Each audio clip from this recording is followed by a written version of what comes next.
একজন বৃদ্ধা মহিলা মক্কা থেকে পালিয়ে যাচ্ছিলেন। তিনি শুনেছিলেন মক্কায় নাকি এক জাদুকর এসেছে যার নাম মোহাম্মদ সাল্লাল্লাহু আলাইহি ওয়াসাল্লাম, যিনি নাকি মানুষের ধর্ম কেড়ে নেন। ভয়ে তিনি শহর ছেড়ে যাচ্ছিলেন, দরজার কাছে মালপত্র নিয়ে বসেছিলেন, কিন্তু তার পক্ষে ভারী মালগুলো তোলা সম্ভব হচ্ছিল না। এমন সময় এক ঝলমলে মুখের যুবক সেখান দিয়ে যাচ্ছিলেন। বৃদ্ধা বললেন, বাবা, আমার একটু সাহায্য করবে? এই মালগুলো আমার মাথায় তুলে দাও। যুবক, তিনিই ছিলেন নবী করিম মোহাম্মদ সাল্লাল্লাহু আলাইহি ওয়াসাল্লাম। নরম হাসি দিয়ে মালগুলো তুলে দিলেন। দেখলেন মালগুলো অনেক ভারী আর বৃদ্ধা বেশ দুর্বল, তাই তিনি বললেন, আপনি চাইলে আমি এগুলো নিয়ে আপনাকে গন্তব্যে পৌঁছে দিতে পারি। বৃদ্ধা বললেন, বাবা, আমি মক্কা থেকে পালাচ্ছি সেই জাদুকরের হাত থেকে। মোহাম্মদ নামে এক লোক, যে নাকি মানুষকে নিজের ধর্ম ছেড়ে দিতে বাধ্য করে। নবী সাল্লাল্লাহু আলাইহি ওয়াসাল্লাম কিছু বললেন না, শুধু চুপচাপ মালটা নিয়ে হাঁটতে লাগলেন। গন্তব্যে পৌঁছে দিয়ে মালগুলো নামিয়ে রাখলেন। বৃদ্ধা খুশি হয়ে বললেন, বাবা, তোমার মতো ভদ্র আর সহায়ক ছেলে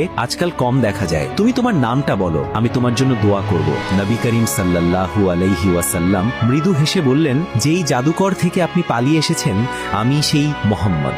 বৃদ্ধা মুহূর্তেই থমকে গেলেন। তিনি কাঁদতে কাঁদতে বললেন, তোমার জাদু আমার হৃদয়েও কাজ করেছে।